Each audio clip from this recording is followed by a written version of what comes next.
Bienvenidos al ciclo de cine regional y esta noche tendremos la posibilidad de emitir una película bien platense, se llama Masones en Dictadura y él nos va a contar de qué trata esta película que de alguna manera Gabriel condensa muchos años de trabajo en investigación sobre la historia de la ciudad, ¿no? Así es algo inédito porque es un periodo histórico poco estudiado de las logias masónicas platenses, que es la dictadura de la Revolución Argentina y la última dictadura militar. Es la actividad de estas organizaciones semisecretas en estos periodos de bastante prudencia para ellas.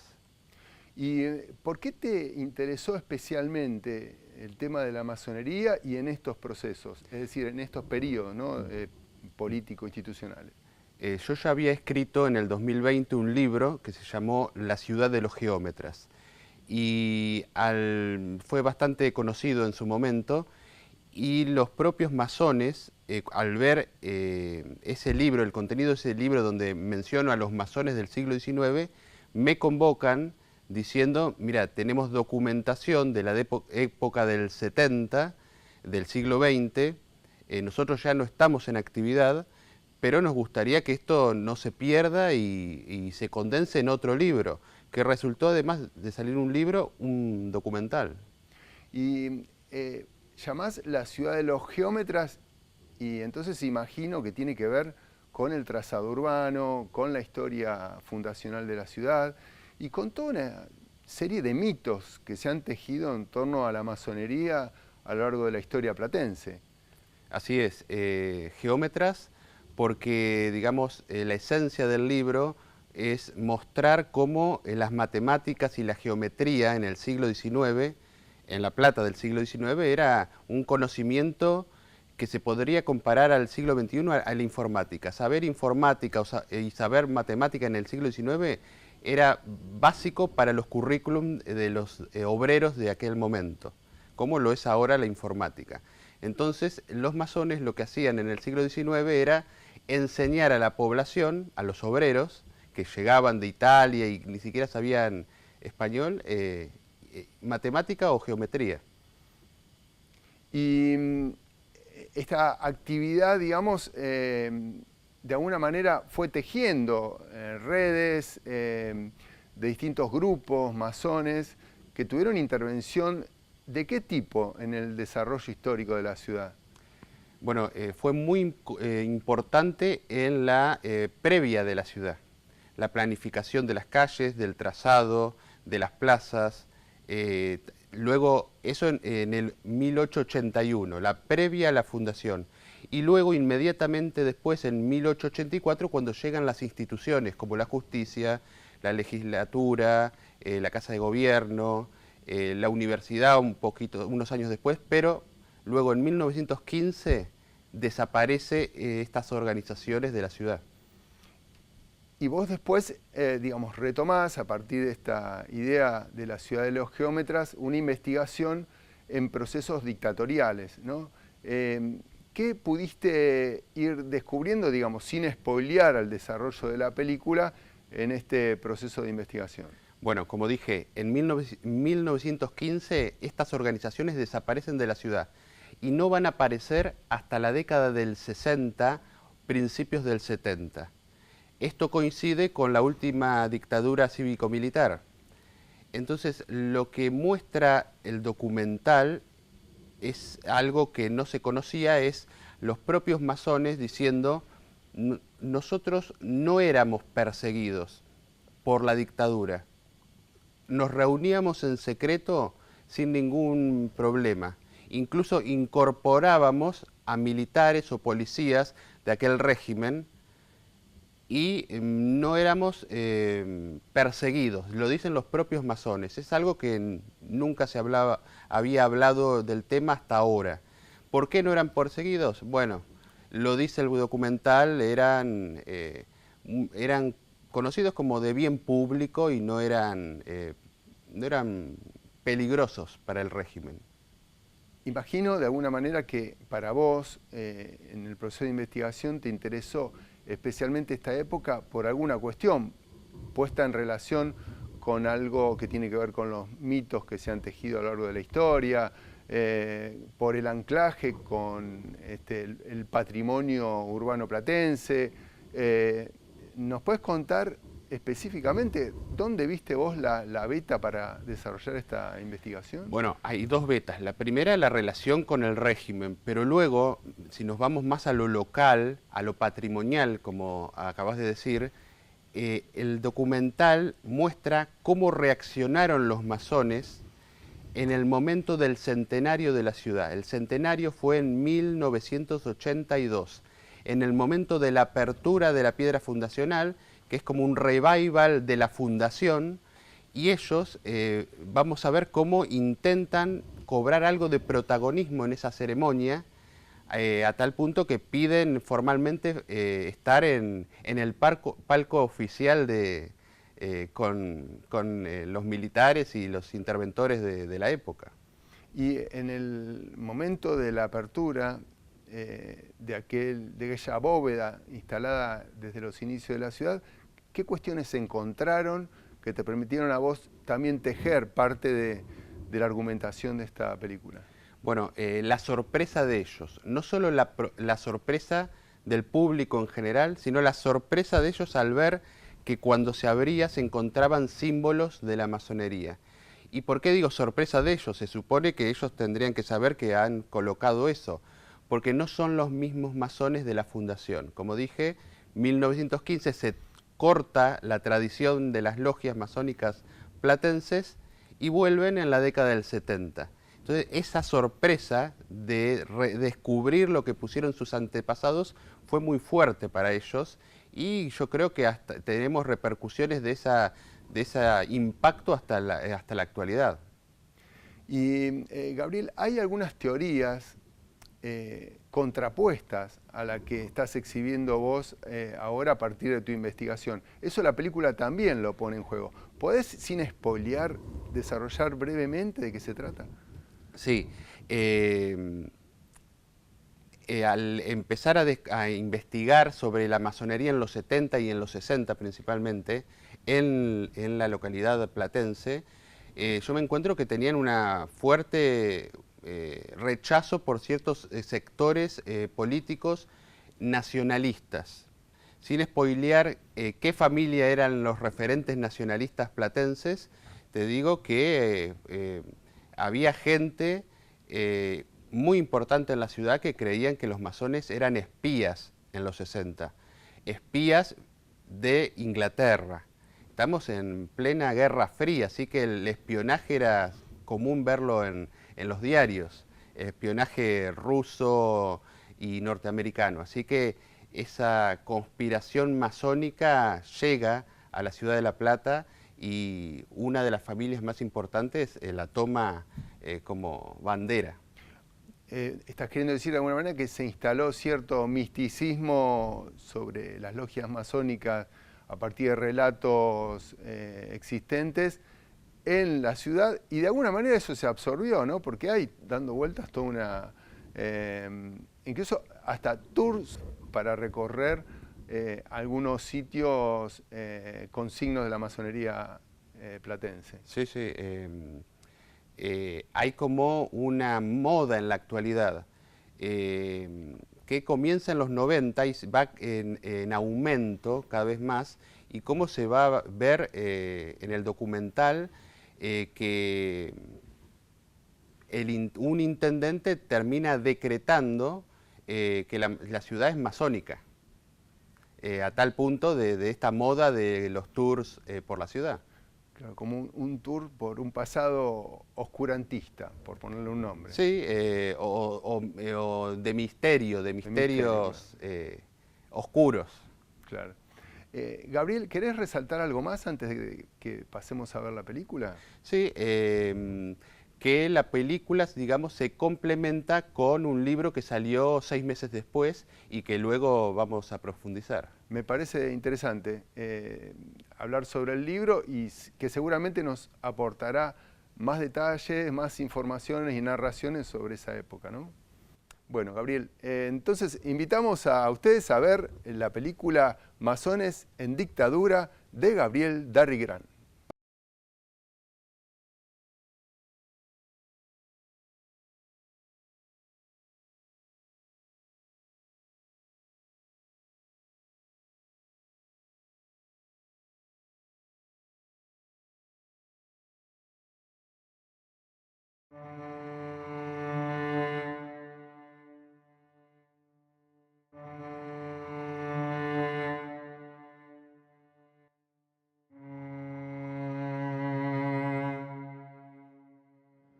Mi nombre es Elina Celia Pina, nacida en la ciudad de La Plata el 24 de noviembre de 1933.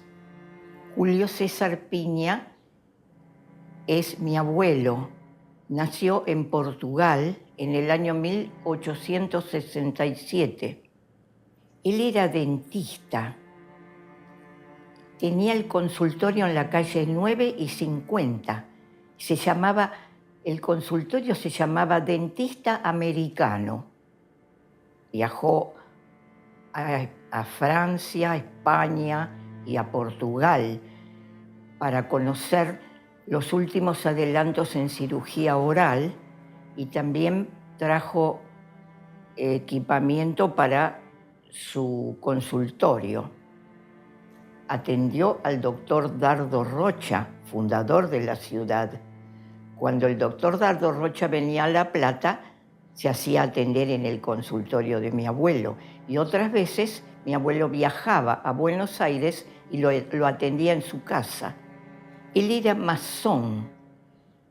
Ingresó a la Logia La Plata en el año 1895. Esa logia existió desde 1885 a 1905. Estaba integrada por jueces y abogados y también por personalidades distinguidas, como era el dentista de Dardo Rocha. Me quedó la banda masónica, me quedó una medalla, me quedaron 2 libros contables y unos cuantos documentos. Este es un libro contable que llevaba mi abuelo y que mi padre lo ha conservado y ahora lo tengo yo.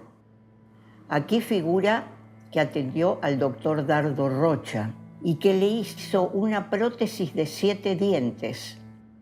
También dice cuánto le cobraba, todos los datos.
La Plata, capital de la provincia de Buenos Aires, cuarta localidad argentina por su densidad poblacional. Al fundarse en 1882, de inmediato se la conoció como la Ciudad del Progreso. Ya para la primera mitad del siglo XX, se la llamaba la Ciudad de los Poetas. Y actualmente es conocida como la Ciudad de los Tilos y las Diagonales, en donde pocos conocen la peculiar batalla que se libra en el terreno de las teorías conspirativas por su historia oficial. Era marzo de 1997 y el gobernador de Buenos Aires anunciaba su intención de ser el próximo presidente, realizando una purga de la policía aún vinculada con la última dictadura. En paralelo, se cumplían 5 años del atentado a la Embajada de Israel en Buenos Aires. En la localidad de Ensenada, crecía la preocupación entre los vecinos por el deterioro de una casona que, según se decía, había pertenecido al gobernador Juan Manuel de Rosas.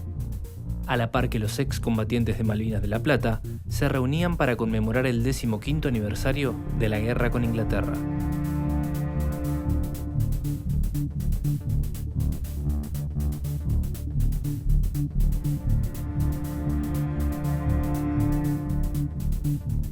Mientras sucedía todo eso, el 21 de marzo en la sección del diario El Día Opinan los lectores, se publicaba la carta de un desconocido llamado Eduardo Sebastianelli. Presentándose como un investigador local independiente, el vecino tenía la teoría sui generis que Dardo Rocha, el fundador de La Plata, había sido masón al igual que todos sus colaboradores. Por lo tanto, la fundación de la ciudad había formado parte de un plan secreto de la masonería, elaborado dentro de una logia masónica. Hasta ese momento, no existían antecedentes de haberse publicado una teoría semejante sobre los orígenes de la ciudad, no habiendo prueba alguna que lo respaldara. Pero, ¿qué significa el término masonería? ¿Y qué es una logia? Las respuestas nos las puede dar el sociólogo Jorge Ferro, un platense que lleva más de 40 años investigando las sociedades secretas de todo el mundo. Bueno, la masonería. ¿Qué definición? Es el nombre que recibe la iniciación de los constructores a partir de determinado momento, siglo XIV, en Occidente, y refiere y denomina al arte y la ciencia de la construcción. Una logia masónica tiene 2 acepciones. La primera acepción es un grupo de masones unidos que trabajan masónicamente. O sea, es un grupo relativamente pequeño de masones que se junta para trabajar en comunidad masónica. Pero logia también significa el local o lugar donde trabajan los masones. Entonces tiene una doble acepción, el grupo de masones y el local donde los masones trabajan. Costumbre europea que se propagó por el mundo gracias a las revoluciones liberales del siglo XVIII y XIX, no siendo otra cosa que un grupo de personas que pretenden sostener en sus reuniones la alegoría de ser constructores que trabajan juntos por un proyecto común. Es por eso que los masones actuales se reivindican como continuadores de los constructores medievales, conservando los símbolos de ese gremio. Pero también poseen leyendas institucionales vinculadas con la construcción del Templo de Salomón y otras historias del Antiguo Testamento. Esto ha provocado que durante gran parte del siglo XX se los vinculara erróneamente con el judaísmo y el sionismo.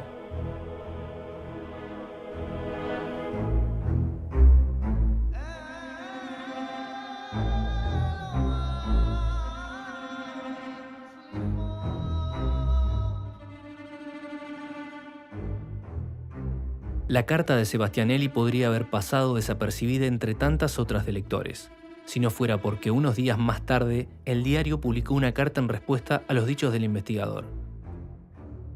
Se trataba del ex abogado Alberto Belisario Arana, sobrino de Dardo Rocha por parte de su esposa Paula, en la cual acusaba al investigador de embustero.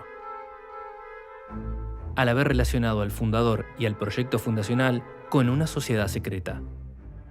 Recordándole que no todos los liberales son masones, pero sí que todos los masones son liberales.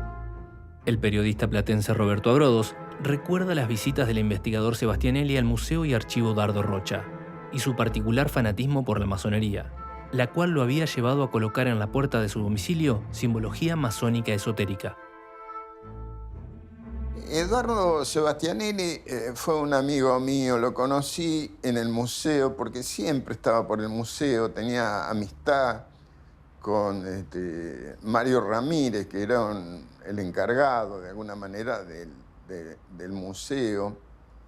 Y bueno, conversábamos siempre, me confirmó que era masón. Y en una oportunidad me mostró una escuadra y un compás que tenía grabado en su pecho. Colaboraba siempre con el museo, ha donado también espadas que, según decía, se utilizaban para ordenar a los nuevos masones, ¿no?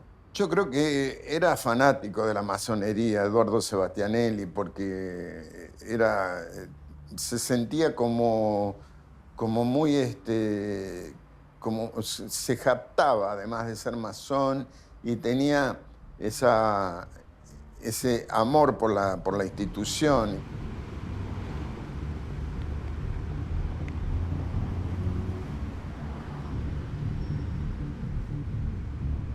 Ubicada a metros de la Casa de Gobierno, la Dirección de Inteligencia de la Policía de la Provincia de Buenos Aires había sido creada en 1956. A lo largo de los distintos gobiernos de facto, sirvió como una herramienta fundamental para la persecución política y el control social.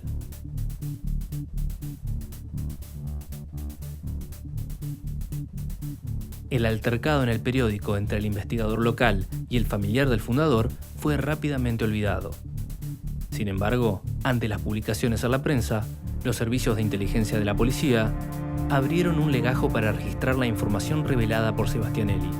Por alguna razón, estaban interesados en el supuesto plan secreto de los masones en la ciudad.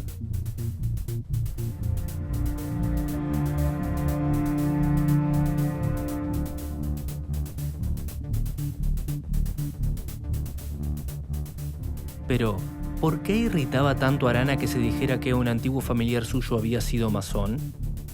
¿Qué intención tenía este investigador al publicar eso?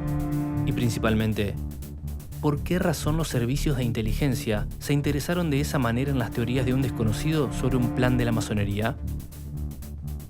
Para lograr desentrañar estos misterios, hay que remontarse a La Plata del siglo XX, analizando las ideologías en pugna de la época y los hechos que hasta hoy han permanecido ocultos.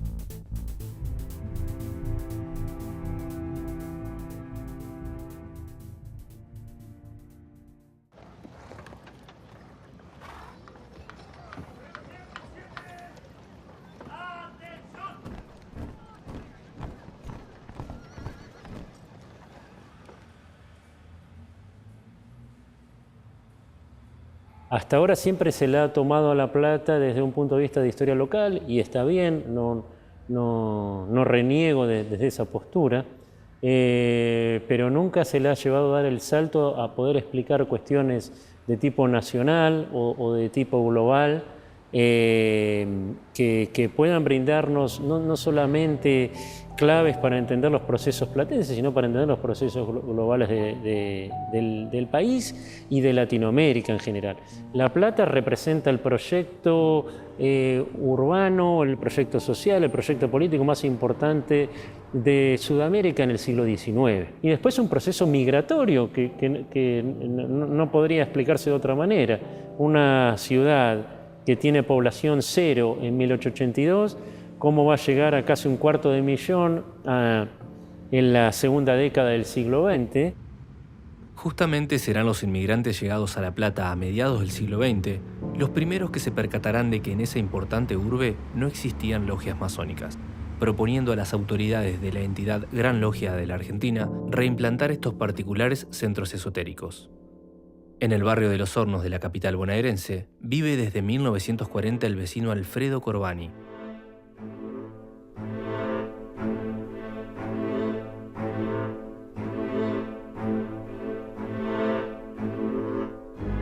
Hijo de inmigrantes italianos, en la actualidad es el masón más antiguo de la ciudad, contando con 50 años de experiencia como tal. Testigo de la vuelta de la masonería a comienzos de la década del 70, aún conserva en su archivo personal la correspondencia y las actas de la Logia La Plata, documentos que atestiguan una historia nunca antes revelada al público. Günther von Gecken es un inmigrante masón, hijo de masón alemán, que combatió en la Segunda Guerra Mundial. Terminada la guerra, por razones políticas y demás, vino y emigró a la Argentina. Y de alguna manera, cuando vino, se radicó en la zona de La Plata y vio que en La Plata no había logias masónicas. Entonces pensó que en una logia masónica en La Plata, ¿cómo podía ser que no haya una logia masónica? Y ahí recurrió a las autoridades de aquel entonces pidiendo autorización para fundar una logia. Y bueno, lo consiguió y así se fundó la Logia La Plata. Sin embargo, la constitución de la logia no fue inmediata. Primero se tuvieron que buscar candidatos aptos para integrarla. Los primeros elegidos por el alemán fueron 3 inmigrantes de origen peruano que se encontraban estudiando en la Universidad de La Plata, a los que se le fueron sumando otros vecinos con el tiempo.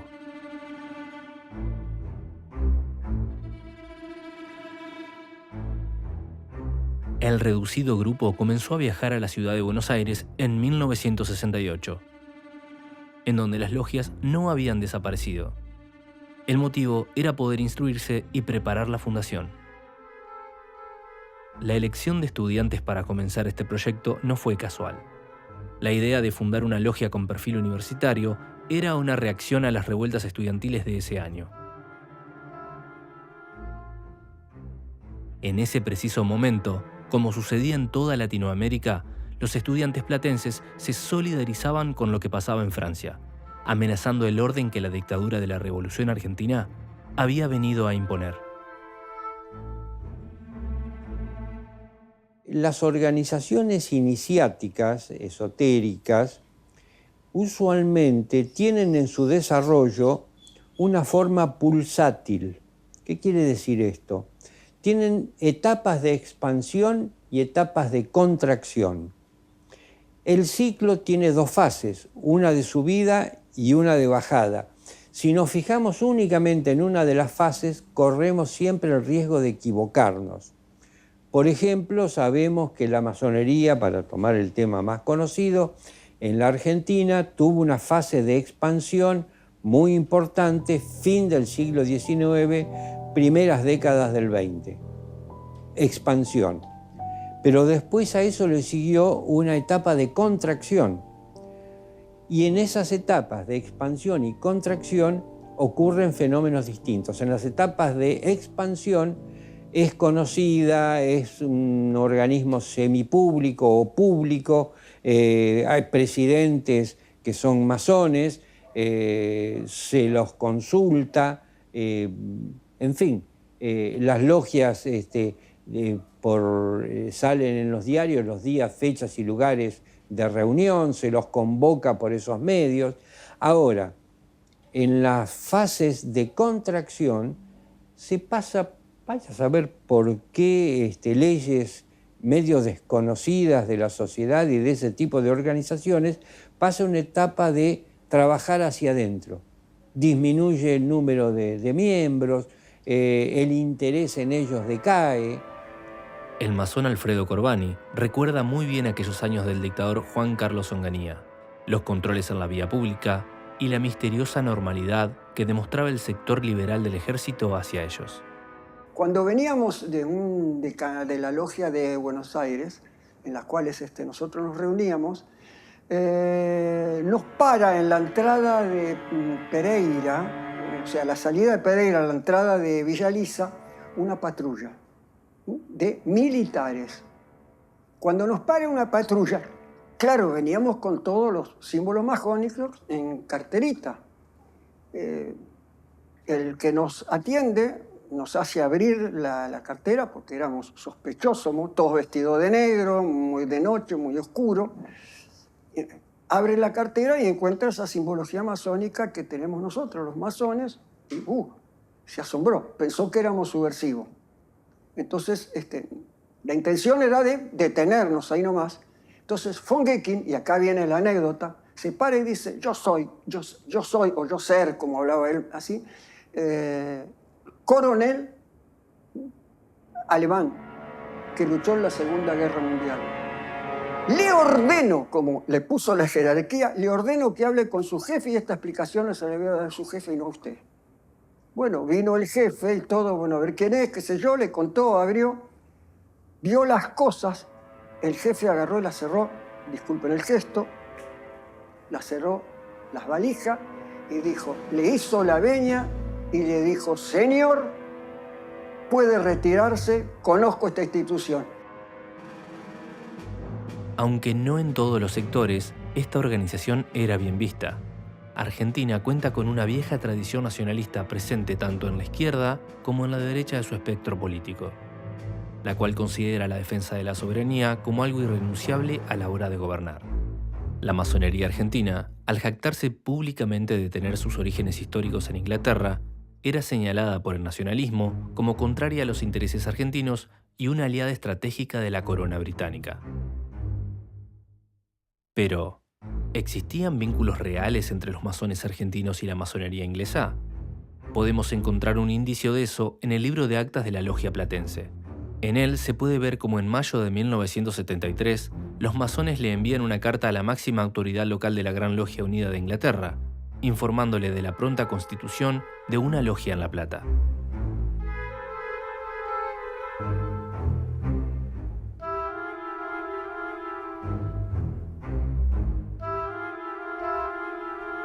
En gran medida la idea de la masonería asociada a lo antinacional, y eso es algo común dentro de la tradición nacionalista, como también dentro de amplios sectores del peronismo.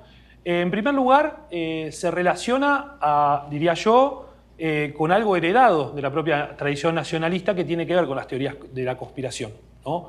En ese sentido, la idea de fuerzas antinacionales foráneas tienen un fuerte anclaje en ambas tradiciones, en tanto suelen pensarse a diferentes actores, sobre todo aquellos actores que no son fácilmente vinculables a la política local, como actores antinacionales. En nuestro país, todos los gobiernos que se escalonaron desde Rivadavia en adelante fueron todos gobiernos de la masonería. Fue la línea masónica, es decir, la línea anglosajona.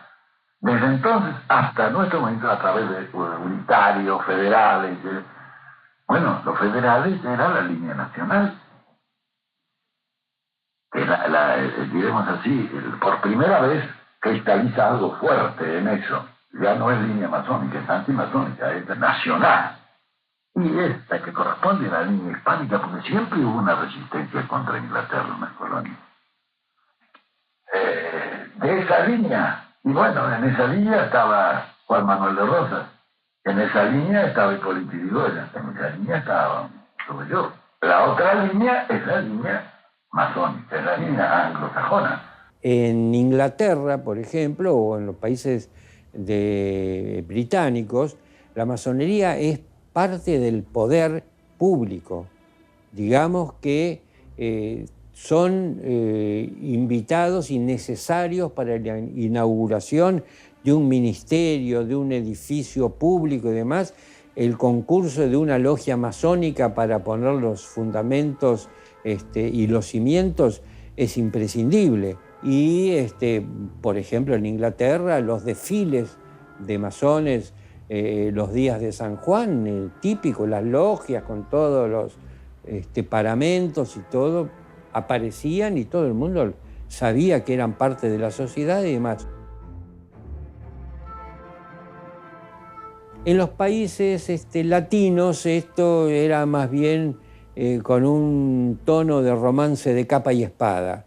Como muchos masones y logias masónicas participaron en los movimientos de emancipación latinoamericana, en las guerras civiles en España y en Europa, ya la cosa ahí toma otro color. No nos olvidemos que Perón está en España, en la España de Franco, que se vincula con todo un discurso frente al sistema argentino, en donde estaba proscripto el peronismo, pero a su vez también de apoyo de algunos sectores más conservadores a los sectores más religiosos, más relacionados con la Iglesia Católica del franquismo, que rechazan de plano a la masonería. O sea, es rebote del rechazo a la masonería del franquismo. Y esto impacta acá y impacta, claro, también en el peronismo, que está apoyando, que va a ser el que va a apoyar el peronismo por la derecha. O sea, se heredaban conflictos y luchas particularmente europeos y norteamericanos. Y los descendientes, entre comillas, de un grupo y de otro, jóvenes sobre todo, atacaban lo que creían que era un enemigo, digamos. Uno de estos enemigos heredados de Europa, que tuvo especial acogida entre los nacionalistas locales durante el gobierno de Onganía, fue la conspiración judeo-masónica, teniendo participación activa en combatirla desde su propia casa, Alberto Belisario Arana.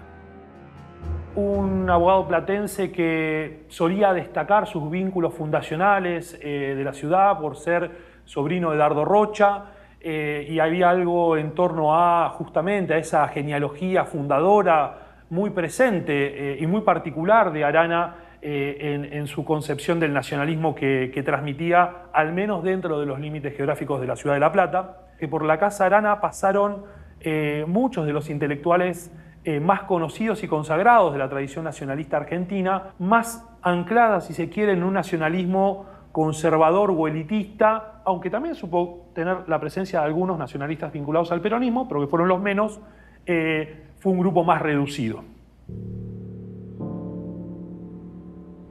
El 14 de marzo de 1970, cuando se cumplían justamente 93 años del fallecimiento de Rosas, un grupo de oficiales, 3 oficiales del Regimiento 7 de Infantería de La Plata, intentaron celebrar misas en homenaje o de recuerdo de la figura de Juan Manuel de Rosas, para lo cual recorrieron varias iglesias de la ciudad, intentando que algún cura accediera a hacer una misa celebratoria, sin mucho éxito, hasta que finalmente consiguieron que en la capilla de 2 y 57 accediera un cura a realizar una misa en la que participaron 3 oficiales del Regimiento 7, Ian Antuoni, Antinori y Becerra. Lo interesante de este episodio es que justamente dentro de la compañía Chacabuco, impulsada por Antinori y Antuoni y con el apoyo de Becerra, se había ido conformando un grupo nacionalista, extremista de derecha, que había ido sumando suboficiales y soldados conscriptos en esta ideología, uno de cuyos pilares era la reivindicación de Juan Manuel de Rosas como una figura que había defendido la soberanía nacional, pero que también había sido tomada como antítesis de la historia oficial y del liberalismo. Una de las características de este grupo es que se hacían llamar Organización Nacional Armada Secreta y tenían también distintivos, habían fabricado una bandera para identificarse justamente con 2 fusiles que hacían referencia al arma de infantería, con el lema Dios, Patria, Hogar. Era parte, digamos, del emblema de este grupo secreto. Y además tenían antifaces y boinas que planeaban utilizar en las operaciones o acciones clandestinas que realizaran contra los que ellos consideraban los enemigos del nacionalismo. Este grupo tenía como referente espiritual, por así decirlo, a la figura de Juan Manuel de Rosas, que había sido reivindicada en un primer momento frente a la tradición liberal o a la historiografía oficial por sectores del nacionalismo de derecha, y obviamente este sector lo tenía como emblema, ¿no? Era parte de esta disputa contra el liberalismo. El grupo de militares nacionalistas del Regimiento 7 conocía muy bien la histórica lucha de los masones argentinos contra el caudillo federal en los tiempos de su gobierno, lo que alimentaba aún más sus teorías conspirativas. La enemistad y el enfrentamiento de los masones, particularmente con Juan Manuel de Rosas, es una cuestión política, porque principalmente los masones de aquel tiempo militaban en los unitarios, en la facción unitaria. Entonces, por una cuestión de que eran liberales, y Rosas era un autócrata criollo, digamos, lo perseguían y lo atacaban políticamente en función de enfrentamientos, por ejemplo, típicos de los jacobinos franceses trasladados al Río de la Plata, contra los tiranos, que eran los últimos ecos de la Revolución Francesa, por una cuestión ideológica de aquellos tiempos, ¿no? Y como de alguna manera asimilaban a Rosas con un déspota o un tirano, como se decía antes, y ellos eran más herederos de los jacobinos, como French y Beruti, por ejemplo, cosa que a veces no se sabe, atacaban a Rosas porque simbolizaba todo lo que ellos denostaban. Uno de los referentes locales de este grupo nacionalista era Alberto Belisario Arana, pariente de Dardo Rocha, en cuyo domicilio solían ser frecuentes las reuniones de grupos nacionalistas, de intelectuales que eran invitados a discutir, a dar charlas. El hijo de Arana había entrado al servicio militar obligatorio en abril, y la compañía Chacabuco, Gian Antuoni y Antinori lo habían incorporado justamente dentro de su grupo porque lo conocían y lo veían también como parte de este grupo nacionalista. Una de las acciones más importantes que llevó a cabo este grupo nacionalista, operando desde el Regimiento 7 en condiciones de clandestinidad, fue el atentado contra la sede platense de la AMIA, de la Asociación Mutual Israelita Argentina. Ellos veían que en esa institución se difundían, decían, materiales comunistas y de índole masónica, y el atentado contra esa institución tenía que ver con esa defensa de la patria, la nación, la religión católica contra estos enemigos externos. De la misma manera que la masonería fue en muchos casos, incluso en la propia palabra de Perón, vinculada a los intereses británicos, del imperialismo británico, por ejemplo, la contracara o acompañando a eso muchas veces aparecía la idea del judaísmo, digo, no en el caso del peronismo, pero sí en el caso de la tradición nacionalista, como un interés foráneo, como un interés extranjerizante, en donde muchas veces el judío aparece como quien encarna estrategias y planes antinacionales porque son vistos por definición como el pueblo sin nación. La identidad común, digamos, ahí la idea fuerza de la identidad nacional sigue siendo un poco un parteaguas. Quien no puede ser visto muy fácilmente como parte de una identidad nacional definida, en este caso de la argentinidad, es susceptible de ser vista como una fuerza extranjerizante. Eso le cabe a la masonería, al judaísmo, también obviamente a otras identidades políticas, como puede ser el comunismo, que postulan directamente una alternativa internacionalista. El operativo requirió en un primer momento de la complicidad del capitán Becerra del Regimiento 7, quien se encargó de despejar el patrullero que estaba en la zona para que este grupo, conformado por Gian Antuoni, Antinori, algunos suboficiales y 4 soldados más conscriptos, salieran del regimiento. Al salir del regimiento utilizaron un vehículo particular del padre del soldado Arana, que ellos le pidieron a Arana que justamente hiciera guardia en la zona. Gian Antuoni y Antinori fueron junto con los suboficiales a colocar los explosivos en la sede, en la puerta del edificio, aprovechando justamente la oscuridad de la noche. Este grupo había colgado dentro del Regimiento 7, en la compañía Chacabuco, un retrato de Juan Manuel de Rosas, una figura que oficialmente era bastante cuestionada, incluso dentro de las Fuerzas Armadas. Eso generó, después de varias semanas que estuviera el cuadro allí, una denuncia en la cual la justicia militar empezó a investigar, llamó a declarar al capitán Becerra preguntándole por este episodio y si tenía conocimiento de que algún hecho similar o algún hecho delictivo hubiera ocurrido dentro del Regimiento 7 por parte de este grupo. En ese entonces es que el capitán Becerra termina confesando y son colocados en prisión preventiva en Campo de Mayo. El hijo de Arana, entre ellos, con 21 años, termina detenido como parte de este grupo de 11 militares. El soldado Arana va a pasar a contar con la defensa brindada por un militar familiar, el vicecomodoro Néstor Horacio Rocha, era un militar también vinculado a los sectores ultranacionalistas de las Fuerzas Armadas, quien se va a intentar justamente desvincular a Arana de estos hechos, argumentando que él no estaba armado cuando se realizó el atentado, que estaba vestido de civil, que además era muy joven y él fue cooptado o obligado, dada su inexperiencia, a formar parte de este atentado, razón por la cual debía ser excarcelado. Esto no tuvo éxito, fue condenado de todas formas.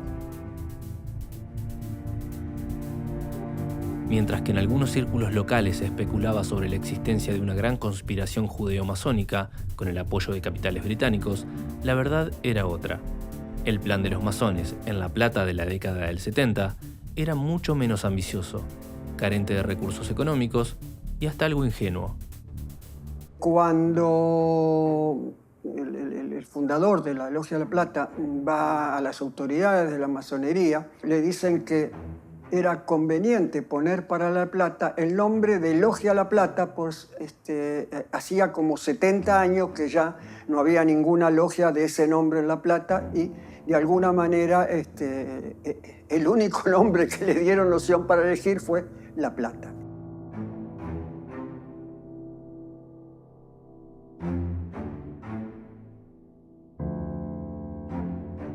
Lógicamente se bajaron un plan previo. El plan previo era que a través de ese nombre, ¿no es cierto?, pudiéramos dirigirnos a las autoridades municipales y, digamos, también de gobernación para poder tener la posibilidad de conseguir algún lugar como para podernos reunir. De alguna manera podríamos decir que sí, que había un plan, pero un plan constructivo, importante e interesante. No llegó a prosperar porque, bueno, los tiempos habían cambiado y ya no eran lo mismo que en la época fundacional de La Plata. Pero la intención estaba y era buena y fue bien visto el hecho de tener que ponerle La Plata nuevamente a la logia. Al parecer, apostaban a que si se fundaba una nueva logia en la ciudad con el mismo nombre de la logia que había existido en el siglo XIX, obtendrían un inmueble para sus reuniones más fácilmente que si la nombraban de otra forma. Hubo 3 logias La Plata en la ciudad de La Plata. Para la masonería hubo 3 logias en La Plata, pero para la prensa hubo solamente una. Y fundadas con mucho tiempo entre ellas y 3 logias diferentes. Ese tema de mantener una logia luego que desaparece, que abate columnas y revivirla o no hacerlo, eso es propio de los usos y costumbres particulares que puede tener una obediencia masónica. Es irrelevante desde el punto de vista iniciático. Es una cuestión organizativa, es una cuestión de costumbre, es una cuestión de hábito. Los ingleses, una vez que desaparece una logia, está muerta y nunca revive. Y en cambio en la Argentina se trata de mantener algunas logias célebres, antiguas y demás, si bien puede desaparecer por una cuestión de catástrofe, peste, guerra, falta de miembros, muerte de sus integrantes, revivirla. Es una cuestión conmemorativa, está bien, a mi juicio, no hay ninguna cosa, y ni una postura ni la otra afecta de fondo al problema iniciático. Al día siguiente, Navidad, el cielo apagó sus estrellas para ver mejor la nuestra, y el pueblo y sus niños, todos, encendieron la alegría frente a nuestras máximas autoridades.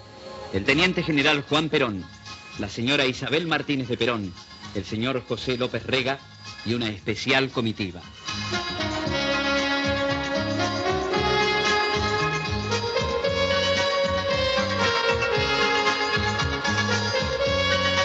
Fue otra noche de fiesta junto al árbol de Navidad más grande del mundo, aún mayor en la esperanza.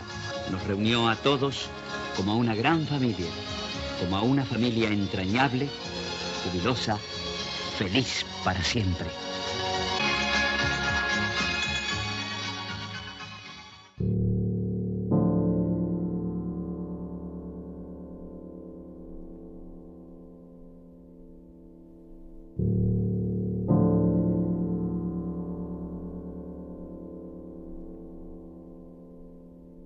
Cuando el 24 de marzo de 1976, la presidenta de la Nación, María Estela Martínez de Perón, quedó ilegalmente arrestada, las Fuerzas Armadas tomaron el control del país a través de una junta militar. La gran mayoría de clubes, entidades civiles y colectivos ciudadanos siguieron con sus rutinas habituales como si nada hubiera pasado. Es una sociedad muy diferente que lamentablemente estaba acostumbrada a los golpes de Estado. Entonces, cuando sucede el golpe de Estado el 24 de marzo del 76, no es que es un día más, pero las cosas se tratan como si eso no hubiera sucedido. Estamos hablando de sectores, sobre todo profesionales de La Plata, escribanos, contadores, de profesiones liberales.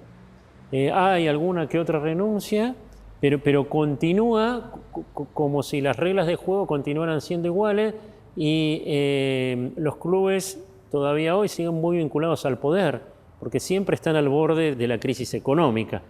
Entonces, en un país donde el Ejecutivo tiene mucho poder para perdonar una deuda o habilitar algunas cuestiones, en términos generales, antes había que hacer lobby frente a civiles, ahora hay que hacer lobby frente a militares. Lo mismo ocurre en la ciudad de Buenos Aires.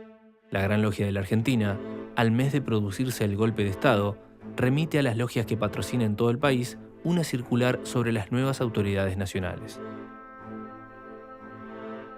Ese mismo año, la Logia La Plata trata de adaptarse e intenta cambiar su perfil universitario.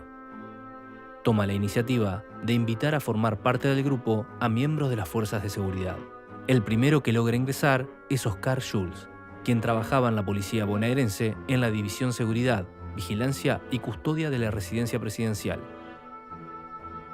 Meses más tarde, lo hace el oficial mayor de la policía, Alberto Feldman, comprobándose que estos grupos esotéricos estaban lejos de ser sospechados de subversivos por la facción liberal de la Fuerza de Seguridad bonaerense. De ninguna manera hemos sido perseguidos, por el contrario, nos tenía como una institución de bien público, de bien social, y el prestigio de la masonería, que era conocido por los militares, hizo de que nos respetaran siempre y nos vean como una buena institución, digamos, para el progreso de la sociedad. Señor, ¿por qué fueron cerrada la Universidad de La Plata? Por falta de garantía para el trabajo debido al secuestro de dos compañeros. Entendemos que este secuestro es un secuestro político y por lo tanto es para frenar la política de liberación nacional que estábamos llevando a cabo dentro de la universidad.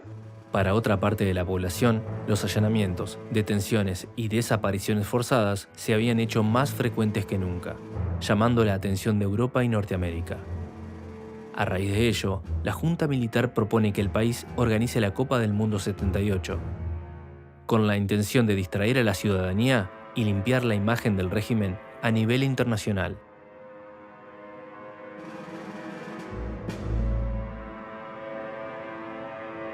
Ganar por primera vez el campeonato de la FIFA y su consiguiente clima de euforia popular coincide con el cambio de estrategia comunicacional de la masonería argentina.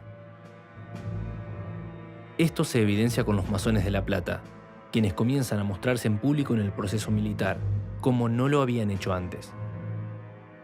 Dentro de una organización masónica están los viejos, que son los que tienen usualmente grados más altos o con más experiencia, pero llega un momento que se nota la necesidad de una regeneración, de un rejuvenecimiento, y ahí aparece una etapa de una cierta apertura, propaganda, actividades públicas o semipúblicas.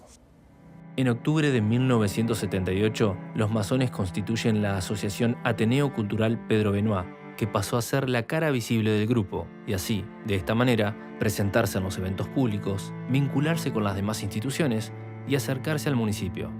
El lugar de las reuniones de la asociación y de la logia será la Universidad Popular Alejandro Korn y la Casa del Pueblo. Uno de nuestros hermanos, Ernesto Balsechi, de muy reconocida trayectoria en La Plata por su función en la municipalidad, nos dio la posibilidad de ir al Centro Socialista de la calle 49. Nosotros estuvimos ahí varios años, dimos conferencias, promovimos la masonería.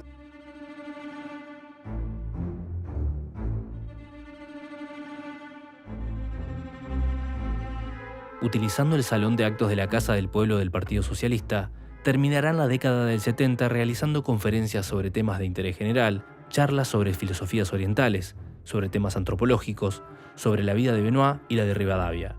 Convocaban a profesionales y estudiantes por igual.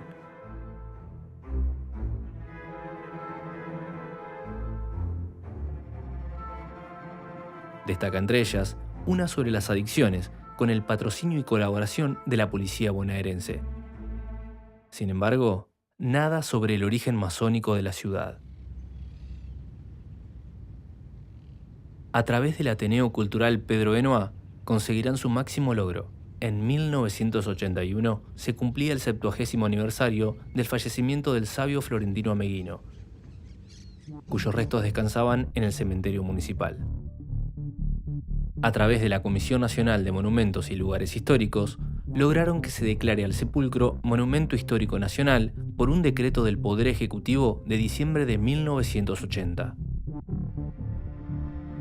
Organizado por los masones y con auspicios de la municipalidad, el 6 de agosto de 1981 se realizó el homenaje frente a la tumba del científico autodidacta. Ante la presencia de autoridades municipales, provinciales y representantes de las Fuerzas Armadas, se entonó el himno nacional argentino, acompañado por la banda de música de la policía de la provincia de Buenos Aires, la cual la logia había conseguido para la ocasión. Por último, se descubrió una placa del Ateneo Cultural que los masones habían enviado a hacer en el Colegio Industrial, y una placa declarándolo oficialmente Sepulcro Histórico Nacional. Entonces, del Partido Socialista estuvimos buscando templo y conseguimos uno más o menos modesto, pero económicamente rentable, porque alquilábamos ese lugar, pero coincidía que estaba justo frente al ejército, ¿no es cierto? Entonces nosotros estábamos un poco en duda, pero teníamos un militar de gendarmería con grado de teniente primero, o sea, un oficial de rango, ¿no es cierto?, entre nosotros, y nos dijo: quédense tranquilos, queridos hermanos, que nosotros tenemos buenas relaciones con el ejército y en este momento el ejército no tiene absolutamente nada con la masonería porque la considera una institución a nivel público durante todos los tiempos. María del Carmen es la actual propietaria de ese local que estaba frente al Regimiento de Infantería, hoy Plaza Malvinas Argentinas. Aún tiene presente cómo era esa zona de la ciudad durante la última dictadura y el paso de los masones en el año 82. Mis padres se llamaban Héctor Luna Delgado, mi mamá Carmen Rosa Delgadillo, eran propietarios de acá, de este local, cito en calle 51 y 19. Se contactaron como para alquilar el sótano por medio de un señor Balsechi. Bueno, de mi infancia acá recuerdo que era una época álgida por la presencia del regimiento. Los chicos no podíamos jugar en la vereda de enfrente porque estaba el regimiento rodeado de garitas con soldados vigilando, armados. Cada tanto había tiroteos y los autos tenían que circular de noche con la luz encendida, la de adentro, la interna, y obviamente presentar documentos. Motivados por haber conseguido un lugar frente a uno de los centros de poder de la capital, tuvieron la idea de golpear las puertas del regimiento para presentarse como los nuevos vecinos del barrio. Y por qué no, realizar una conferencia en el Casino de Oficiales. Quizás con más información de la que contaban los platenses, las autoridades de la masonería de Buenos Aires desaconsejaron informar al ejército sobre la ubicación de la logia.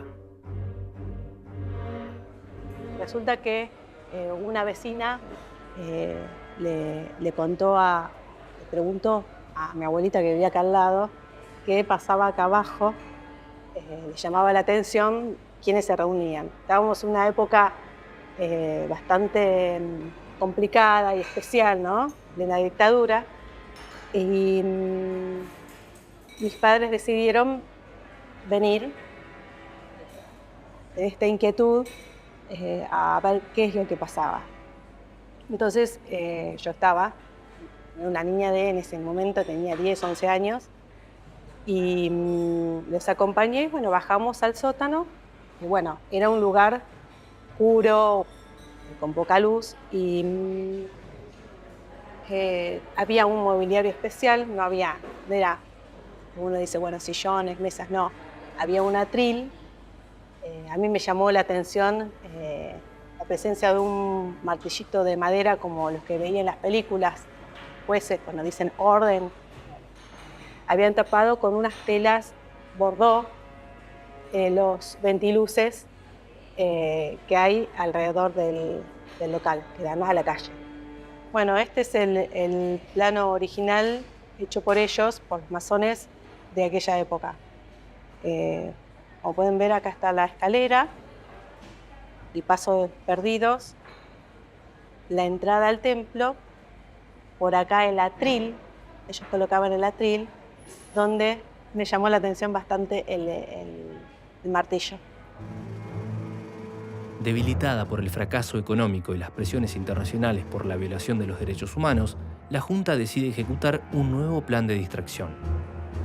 En marzo del 82 es probablemente el momento de más baja adhesión popular que tiene la dictadura. Y creo que en ese momento surge la idea de Malvinas. Entre gallos y medianoche, muy rápidamente surge la idea de la invasión, porque apela a un sentimiento muy fuerte de identidad que aprendemos los argentinos desde chicos, desde ir a la escuela. Las Malvinas son argentinas, es algo que no dudamos. Todas las identidades nacionales se han forjado a partir de ideas de pérdidas en algún momento. Gibraltar para España, Hong Kong para China. Bueno, y Malvinas también representa eso para Argentina, la idea de pérdida, la idea de la hermanita perdida. Eso es muy fuerte y genera un consenso muy rápido. Las autoridades de La Plata actúan como actúa prácticamente toda la sociedad, que es darle un inmediato apoyo a esta cuestión. Y comienzan a ejercitar formas de colaborar, y en el caso de las entidades platenses, en parte ya tienen parte de ese ejercicio a partir de lo que fue el incendio del Teatro Argentino.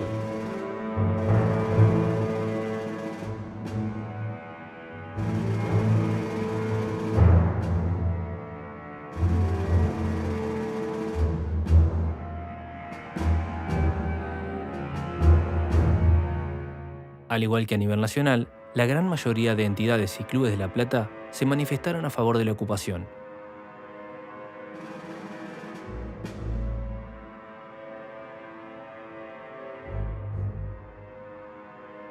De las actas de los masones, surge que también ellos realizaron un comunicado público de apoyo a la gesta de Malvinas. Algo distinto sucedió en la masonería argentina, que en ese momento tenía como presidente a Carlos Wilson, un masón de familia inglesa, a quien los nacionalistas señalaban como la prueba definitiva de que la masonería era dirigida desde Europa. Cuando se produce la invasión a las Islas Malvinas, evidentemente eso genera una serie de preguntas, conflictos internos, dudas de no saber qué hacer. Obviamente la Gran Logia de la Argentina se pronunció a favor, muy prudentemente, después a favor de que las Malvinas son argentinas, no a favor de la invasión, pero sostuvo que históricamente, cosa que es cierto, siempre reivindicó que las Malvinas son argentinas. El Centenario de La Plata llega teniendo en la ciudad y en la provincia autoridades de facto. Estas debían seguir las instrucciones dejadas por Dardo Rocha en el acta fundacional. El mandato era claro: excavar y abrir la piedra fundacional el 19 de noviembre de 1982 para descubrir los objetos depositados, encontrándose entre ellos, según el acta, más de 2 centenares de monedas y medallas dejadas en la fundación. La excavación es inaugurada por el intendente semanas antes, para asegurarse de que no exista ninguna sorpresa el día del aniversario. Antes de Malvinas, incluso a principios de la década del 80, 81, hay un proyecto de buscar acercarse de los militares a las entidades civiles a nivel municipal. Y entonces va a haber toda una idea de generar consensos y de buscar intendentes que no vengan del ámbito militar, sino que vengan de un ámbito civil para volver a reencontrarse con esa sociedad que han perdido. Y de nuevo, La Plata representa el caso más paradigmático, porque el centenario de la ciudad de La Plata en 1982 es en este sentido el evento, no podría arriesgarme a decir nacional, pero sí el evento provincial más importante en este sentido de vincular a nivel de urbano con lo militar.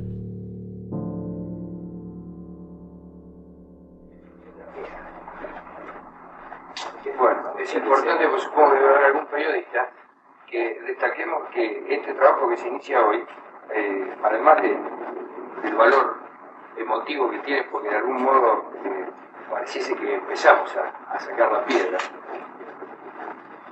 no va para nada a profanar lo que es el recipiente básico de la piedra fundamental de la ciudad, es decir, eso se mantendrá intangible hasta el 19 de noviembre. Lo que vamos a hacer es iniciar los trabajos de alrededor para establecer con precisión de qué modo debemos trabajar el 19 de noviembre. El intendente de La Plata era el doctor Román. Bueno, él tenía sus ideas y para él la masonería no existía. Él había sido una persona que había convocado para la ciudad de La Plata, para la celebración del centenario de La Plata, a instituciones, digamos, deportivas, sociales, culturales, clubes como estudiantes, clubes como gimnasia, ¿no es cierto? Y les había pedido que lleven medallas o distintivos de esas instituciones para colocarla en la cripta que se iba a cerrar el día o posteriormente del día del centenario. Cuando sale eso, nosotros, como estábamos en una logia activa en La Plata, dijimos, bueno, la oportunidad como para poder dejar nuestra logia de La Plata 80, hablar con el doctor Román, previo pedido, lógicamente, de audiencia, que nos dio la audiencia, pero rechazó drásticamente la idea de poder presentarlas, en función de que la masonería no estaba institucionalizada y para él no tenía ninguna existencia civil, ni mucho menos en La Plata, por lo tanto no nos iba a tener en cuenta.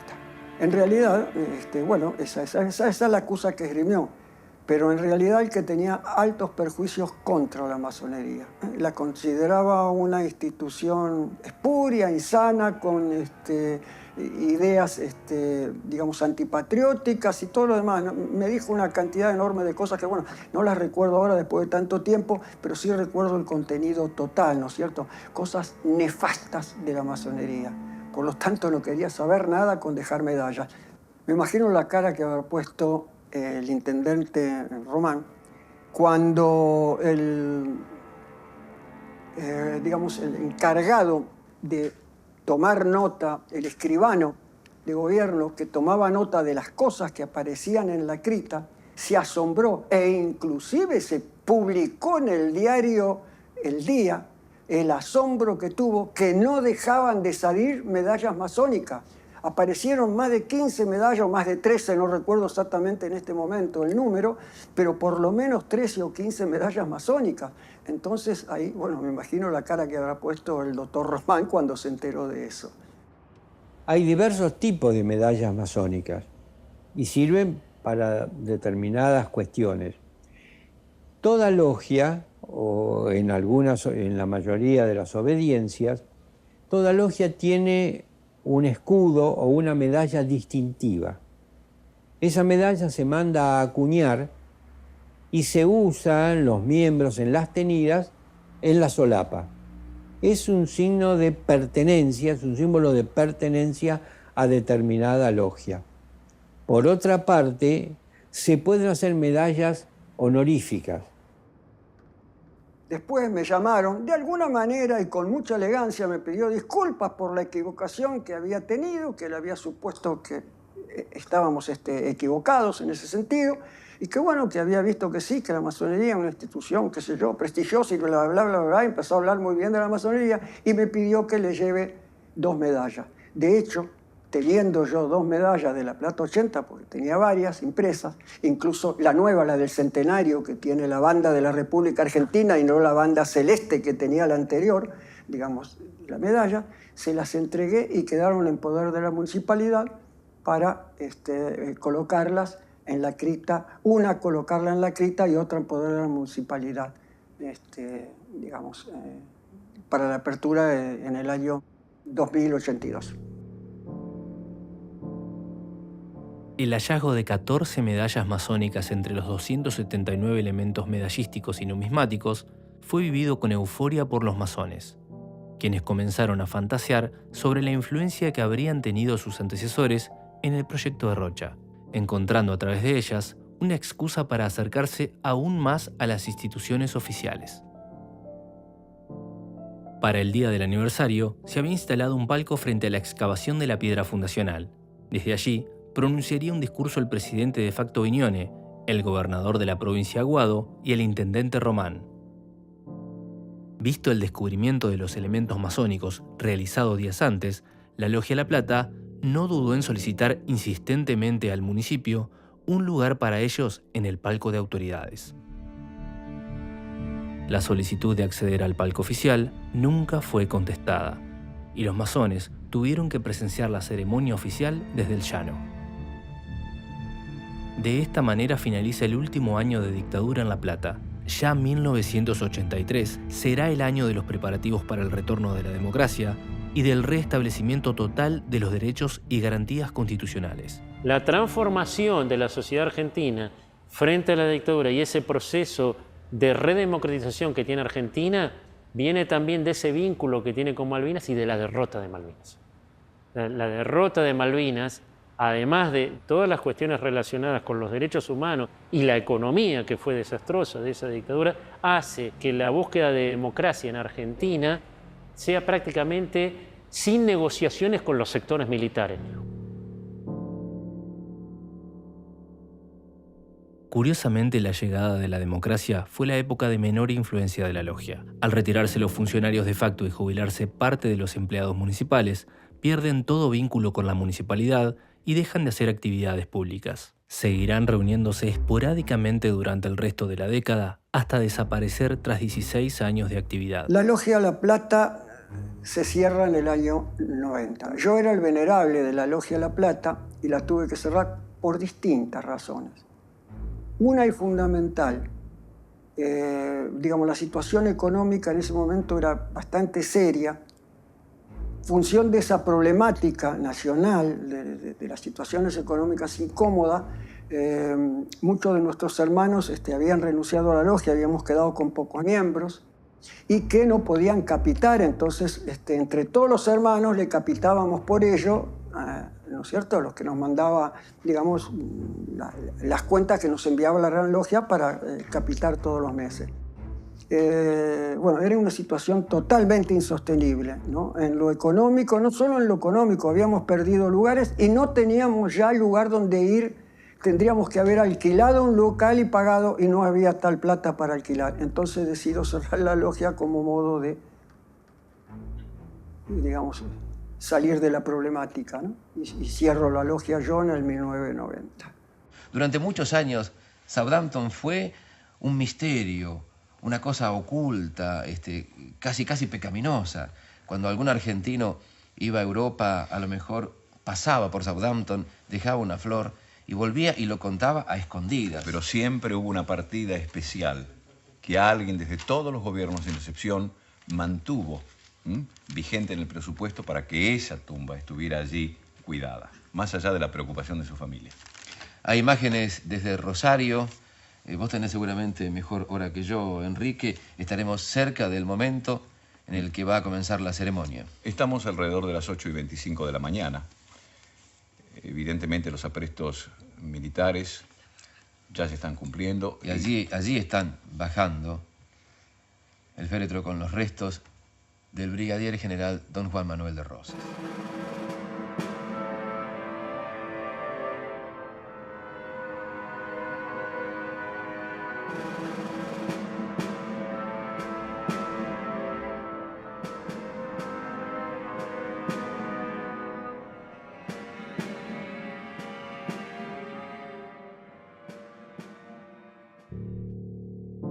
Al desaparecer este grupo que patrocinaba la Gran Logia de la Argentina, sus ex integrantes se dispersan y durante los 90 arman distintas logias independientes que funcionan en domicilios particulares. Para estos pequeños grupos, que eran atacados por la derecha y la izquierda por igual, las medallas masónicas de la piedra fundacional, expuestas en el Museo y Archivo Dardo Rocha, se vuelven una garantía de prestigio a la hora de reclutar nuevos miembros. Uno de ellos fue Eduardo Sebastianelli, aquel que en 1997 será acusado públicamente de mentir por Arana. El vecino había ingresado a una de esas pequeñas logias por consejo de su suegro, y a su vez, él había invitado a un ex compañero de bachillerato, que por aquellos años era el encargado del Museo Municipal. Juntos, durante la última década del siglo, instalarán la teoría de la ciudad fundada por masones, utilizando el propio municipio y los periódicos locales. Yo comienzo a trabajar en la municipalidad en los años 70. No se hablaba del tema de la masonería, no porque fuera un tabú, sino porque no era un tema en ese momento, digamos, vigente. Y mucho después, yo creo que sí, que a partir de los años 90, es como que se empieza a visualizar con mayor interés el tema de la masonería. Por lo menos en esos periodos, no sé si se evitaba, pero no se soslayaba. Muy sutilmente se soslayaba el tema. Pero aún falta descubrir el principal misterio de aquella época.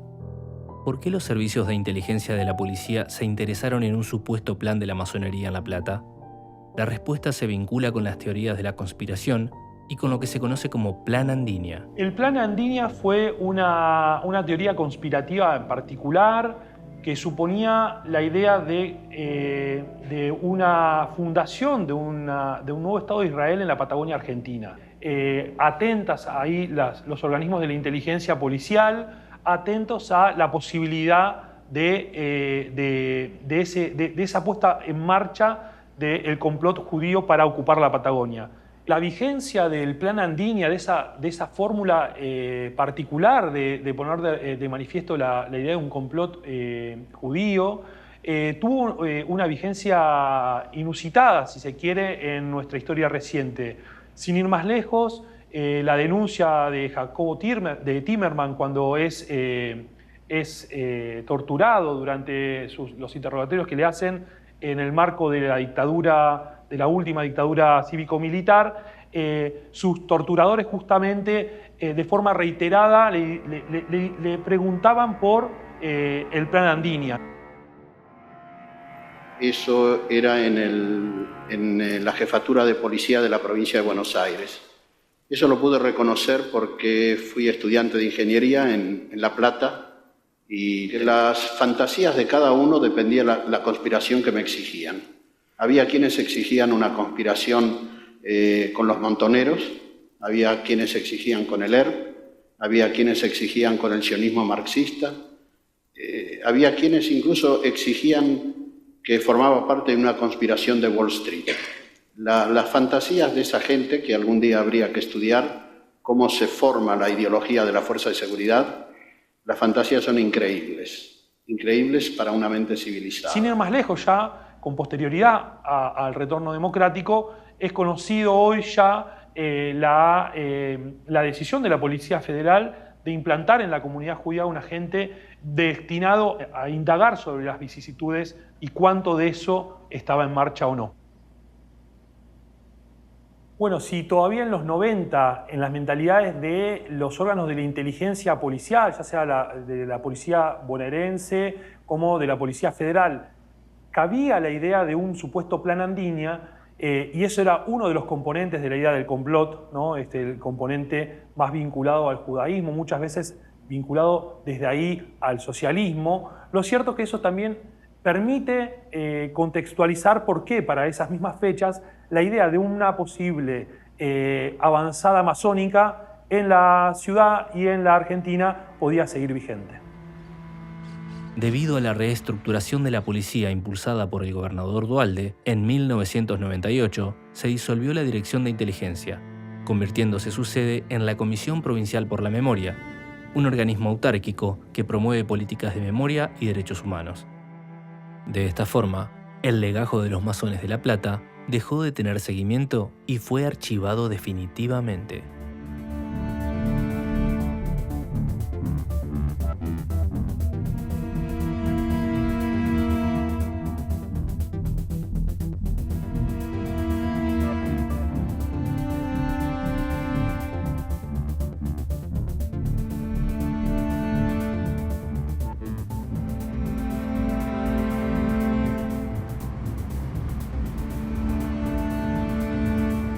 Para el año 2000, el Museo y Archivo Dardo Rocha, antigua casa del fundador, ya se había convertido en un inusual campo de batalla por la verdad histórica. Y era un tema medio urticante, porque había dos posiciones. Había gente que creía que la masonería era...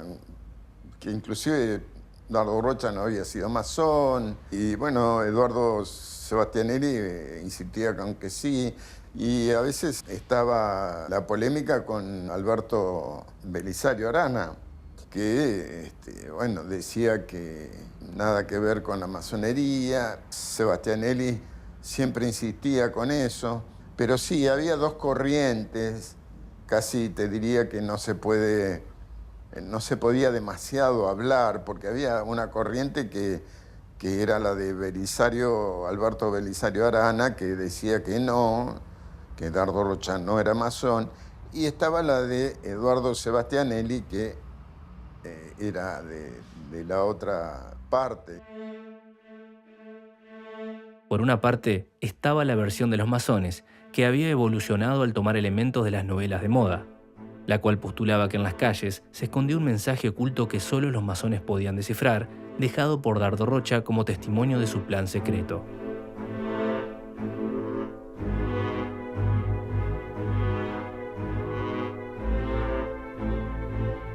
Utilizando al Museo Municipal como aval de seriedad, a la hora de organizar conferencias en las que los masones presentaban a la ciudad como una ciudad masónica.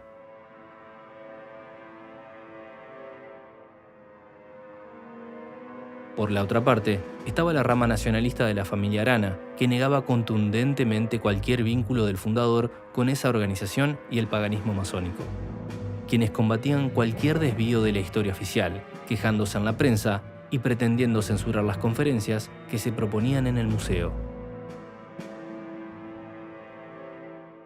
El discurso novelesco de los masones de aquella época estaba cargado de un excesivo misticismo.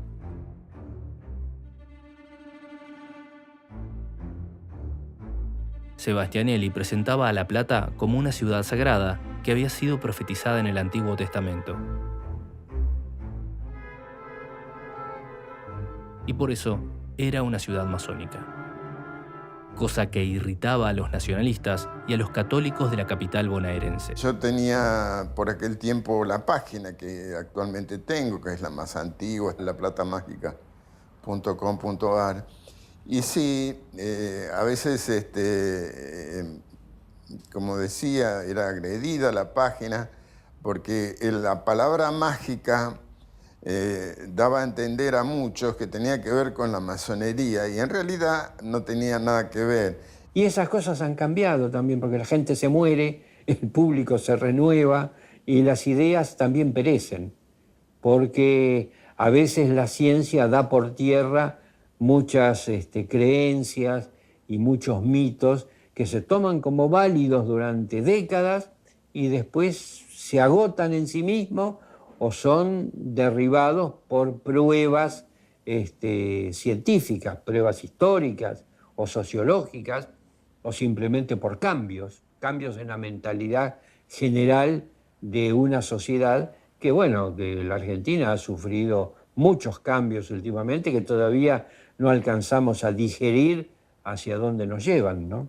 En la actualidad, algo de esa heterogeneidad que señalamos al inicio, de un nacionalismo que supo expresar identidades políticas muy divergentes, puede ser tanto en la tradición derechista como en la izquierda, se visualiza.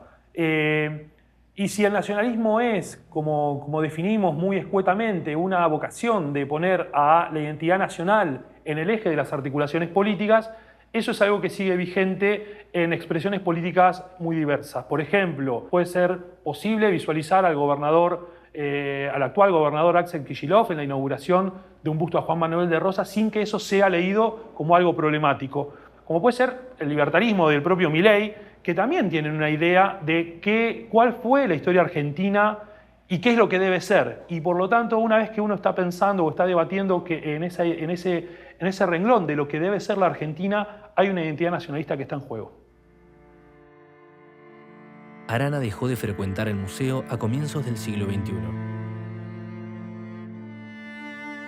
Al fallecer él y su hijo Alberto, el nacionalismo de derecha quedó sin voceros y la balanza se inclinó hacia la corriente masónica, la cual postula que La Plata fue fundada por la masonería, lográndose una curiosa romantización en la población de las teorías conspirativas.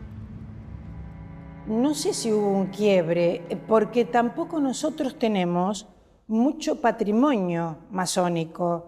El patrimonio que tenemos en realidad está encuadrado en el tema de algunas medallas que dejaron las logias. Y sí, en la medida que el público se interesaba, precisamente porque sale un poco más a la luz el tema de la masonería, pero en la medida que el público se interesaba por la masonería, nosotros hacíamos por ahí, desde ya, más hincapié en contar un poquito más la historia de la procedencia de esas medallas. Son hechos por ahí recurrentes también y que no se pueden dejar de lado. En los últimos años, una decena de logias platenses han participado de eventos públicos. La Noche de los Templos es uno de ellos, en donde se invita a todas las religiones locales a que abran sus iglesias y santuarios a la comunidad.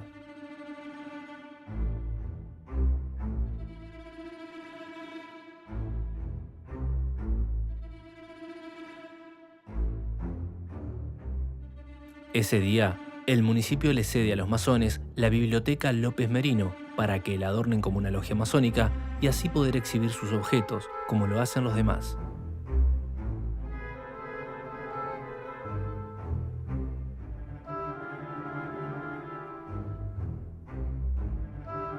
Aprovechando la boga actual, los propios masones desde hace años tienen presentado en el Consejo Deliberante un proyecto para que se declare a la ciudad capital internacional de la masonería.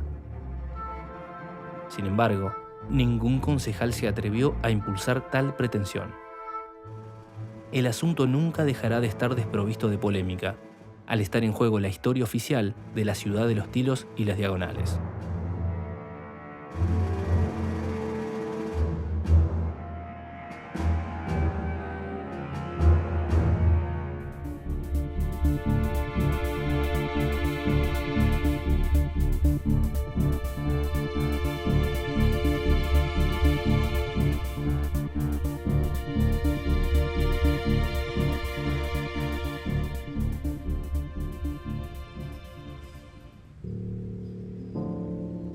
No obstante, algo impensado que pudiera pasar en otros tiempos sucedió en 2023.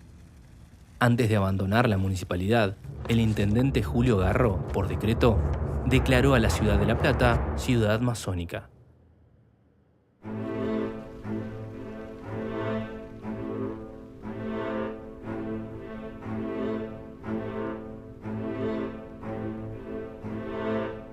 De esta manera, nacen nuevos interrogantes y suspicacias que algún día los historiadores deberán indagar.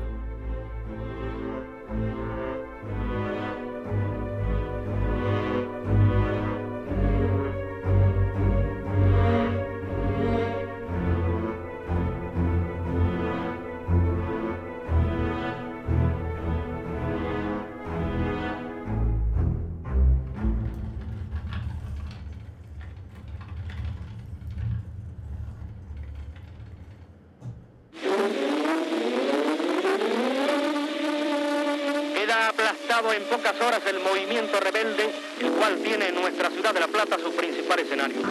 Espectacular y decisiva resulta la acción emprendida por los aparatos de la Fuerza Aérea y de la Aviación Naval. Después de un certero y demoledor ataque, los sublevados se ven vieron obligados a rendirse izando a media asta la bandera, quedando este saldo en las instalaciones del Regimiento 7 de Infantería. La Fuerza Aérea, que ocupara de ametrallar la unidad, logra invariablemente certeros impactos, debiendo destacarse que no se registra ninguna descarga fuera del objetivo. Ejército, Marina y Aeronáutica, unidos en la defensa de la Revolución Libertadora, aplastan así en pocas horas el insensato movimiento revolucionario. Solo quedan hierros retorcidos, escombros humeantes y restos de los proyectiles que en efectivo hostigamiento provocaran el siniestro en el polvorín del regimiento sublevado en parte. Un sector de las tropas sublevadas atacó el departamento de policía, dejando una sensación de la intensidad del combate y recio tiroteo, estas huellas dejadas por los disparos. Todos los ataques resultan infructuosos y las fuerzas que custodian el departamento de policía repelen valientemente a los atacantes y deciden la lucha a su favor. El ministro de Ejército, General Osorio Arana, en compañía del ministro de Aeronáutica, Comodoro Krause, es recibido por el interventor federal, el comandante de la Segunda División de Ejército y el jefe de policía, quien expone ante los ministros nacionales los detalles de los sucesos ocurridos. Y en medio del aplauso de todos los vecinos de La Plata, se desplazan los efectivos del Regimiento Motorizado Buenos Aires, regresando a sus cuarteles. Nada ni nadie puede alterar el ritmo de esta nación.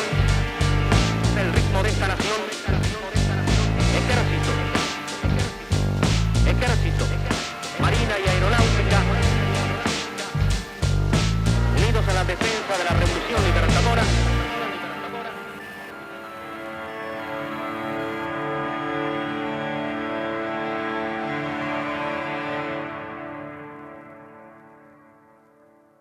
Terminamos de ver Masones en dictadura de Gabriel Darrigrán, quien nos sigue acompañando. Gabriel, siempre que terminamos de emitir una película le preguntamos al realizador qué le pasa después de verla.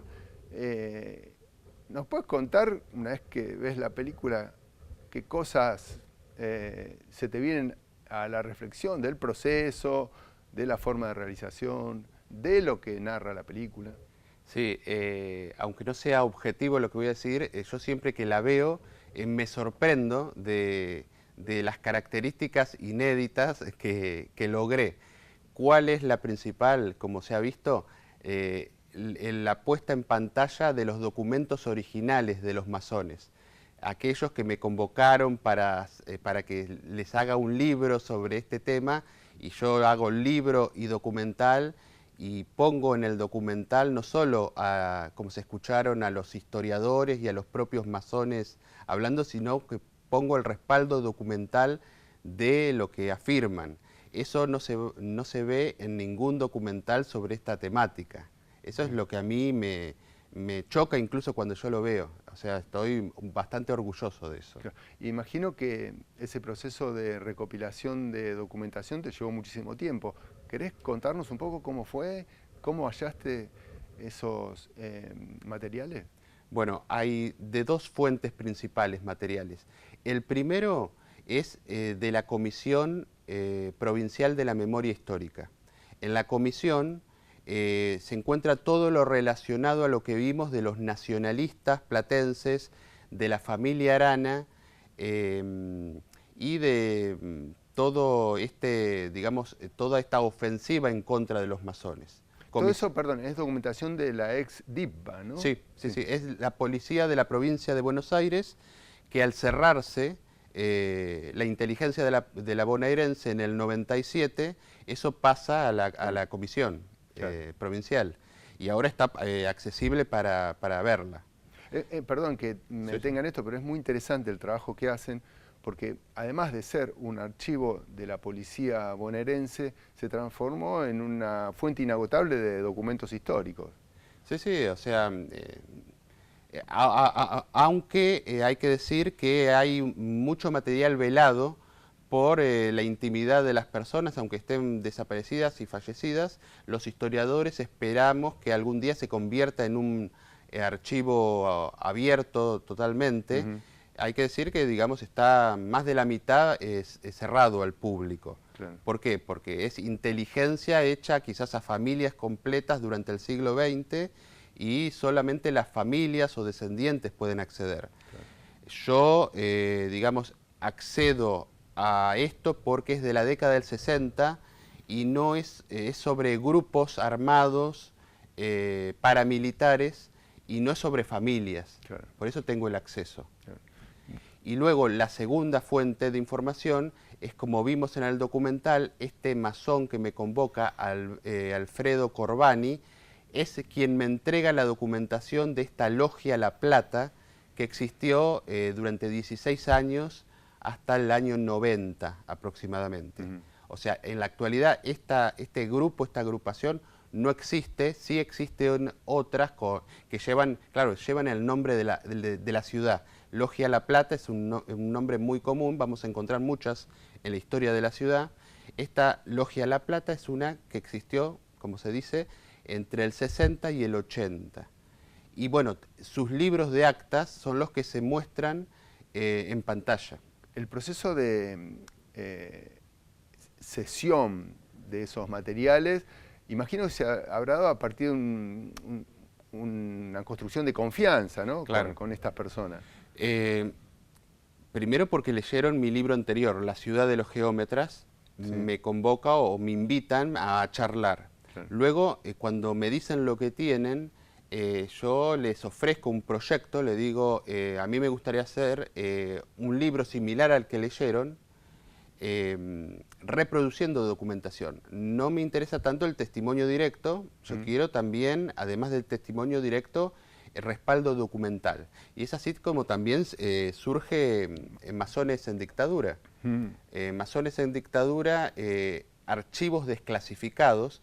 El documental es Masones en Dictadura, nacionalistas versus liberales, porque se enfoca en ese conflicto.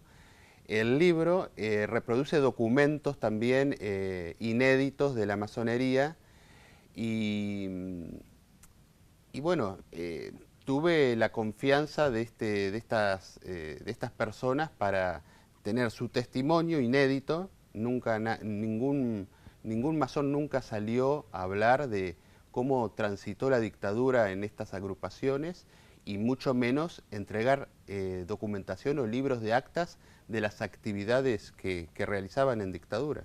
¿Por qué pones el eje en nacionalistas versus liberales? Me gustaría que desarrolles un poquito eso.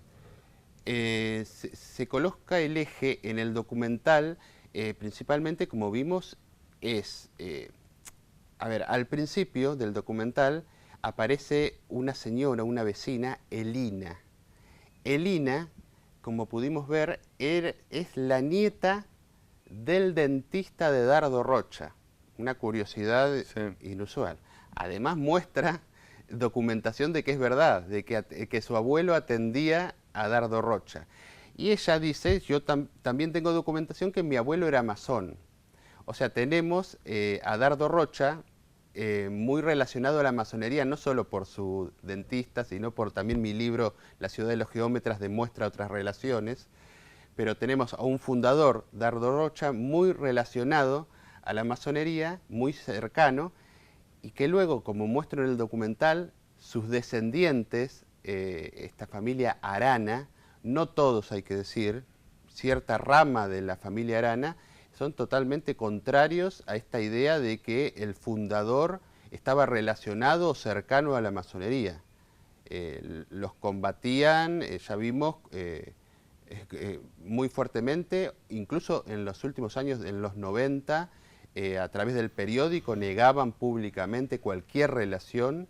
Entonces, esa dicotomía entre el siglo XIX, generación del 80, liberales del siglo XIX, y estos nacionalistas católicos del siglo XX, muy arraigados a las conspiraciones, es lo que hace este contrapunto, este eje que tiene el documental. Mostrar los nacionalistas contra los liberales. Los liberales son los masones. Claro. Que no todo liberal es masón, pero sí todo masón es liberal, como se dice en el documental. Claro. Y hay una tensión instalada en el debate histórico que nosotros vivimos prácticamente cotidiano, ¿no? Con los nuevos discursos, relatos, misticismo, si querés, sobre la presencia y el desarrollo de la masonería en La Plata. Sí, esto es durante el siglo XX ha sido un tabú o no se ha hablado, durante muchos años del siglo XX no se ha hablado, en los 60, 70 se ha hablado como tabú, como conspiración, yo diría hasta bien entrado la década del 80, y luego en los 90-2000 empieza toda una revolución que yo como historiador creo que es más por la moda que generan ciertas novelas a nivel mundial, como el Código Da Vinci, que se toma a los masones como, quizás no son espías, quizás son personas que hacen el bien. Es como que cambia el chip de la población, de los periodistas, de todo, en el año 2000, y llegamos a tal punto de que ya se ha visto un intendente decretando ciudad masónica a fines turísticos, vengan que somos la ciudad masónica a nuestros tours por la ciudad. Y vos como historiador, ¿cómo podrías definir a los masones platenses?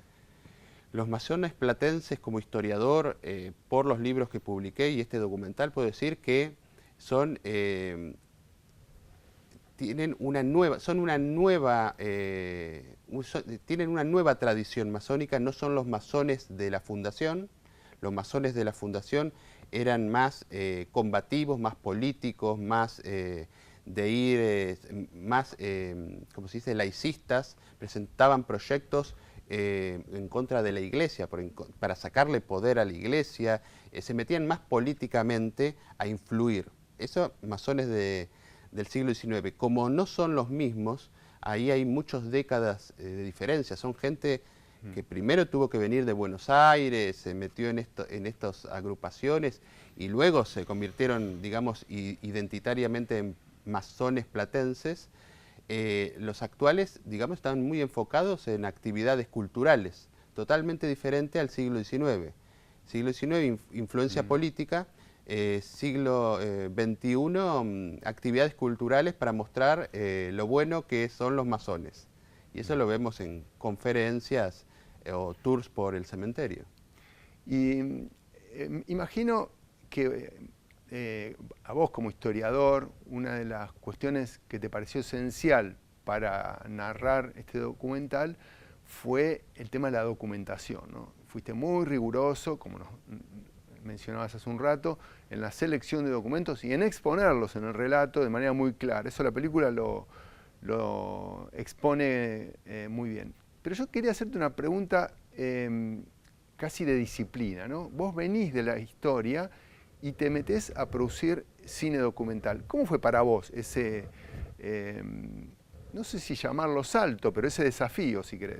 No, fue muy arduo. Estuve más de 3 años haciéndolo porque yo era el guionista, productor. También muy arduo porque esto se filma en pandemia. Como se vio, son gente muy mayor, estos masones de la década del 60, 70, y en pandemia estaba muriendo la gente mayor. Mi miedo era de quedarme sin el testimonio. O sea, lo que relatan es inédito, nunca nadie lo ha mencionado en la ciudad de La Plata y tenía miedo de perder el testimonio. Por eso hice algo que no se hace en la producción de un documental, que es primero hacer entrevistas sin un objetivo claro, entrevistar y filmar a todos, y luego hacer el guión. Y eso es muy, muy laborioso, porque ya no es algo libre de cómo, sino es tener primero el material, asegurarme el material, y luego hacer el guión. Es doble trabajo, se puede decir. Luego están las escenas en dron, también hechas en pandemia, buscar a los historiadores que quieran hablar o que sepan del tema, porque hay muchos divulgadores platenses que hablan de la masonería, pero mucho contenido es propio de ellos, digamos, no quiero decir inventado, pero sino razonado por ellos, no está basado en estudios históricos. Y así como vimos a Carnaghi, a Troisi Melean, a estos historiadores, Besocchi, ellos han investigado estos temas con anterioridad al documental y los logré convencer de participar en algo inédito como esto. Tengo una pregunta que es muy amplia y difícil de contestar, pero si querés, para que me la respondas desde el llano. ¿Qué quedó de aquellos masones fundacionales en La Plata de hoy? Y se puede decir que en el documental se dice que, lo dice el Museo Dardo Rocha, lo único que quedó son medallas, las medallas que cuando se abrieron y ahora están expuestas. También en las guías turísticas se dice que quedó el trazado de la ciudad. Quedó patrimonio, se puede decir, no memoria, porque al no ser los mismos, es como que también los masones están descubriendo su historia a través de este documental y a través del libro. También es un aporte hacia la historia institucional de ellos. Ok. Y para cerrar, de la participación de los masones en dictadura, ¿qué más queda por saberse? Bueno, como dije, el documental se complementa con el libro. Acá lo que no se vio en el documental que se acaba de proyectar es, digamos, la relación de algunos jerarcas de la dictadura con la masonería, que en el libro está bien detallado. Por ejemplo, Macera. Macera, yo no sé si era un masón activo, pero de que quedó, al descubrir, cuando llegó la democracia, él quedó totalmente descubierto de que pertenecía a logias masónicas, o por lo menos a una. Y en el libro se trata eso. Es un tema que el documental no toca, porque es muy local, pero el libro sí. ¿Dónde se puede conseguir el libro, Gabriel? Bueno, el libro está en varias librerías platenses y de Citibel y de Villa Elisa. En La Plata, por ejemplo, en la librería Haiku, Atenea, Leschi, en Villa Elisa, Citibel Libros, en Libros Villa Elisa. Bueno, en muchos lugares para quienes estén interesados por el tema lo puedan ir a comprar y a leer. Gabriel, te agradezco muchísimo la posibilidad de emitir tu película. Muchas gracias. Bueno, nos veremos en la próxima. ¿Habrá otra? Seguramente. Bueno, aquí estaremos entonces. Bueno, y a ustedes gracias por acompañarnos. Nos encontramos la próxima semana en el ciclo de cine regional.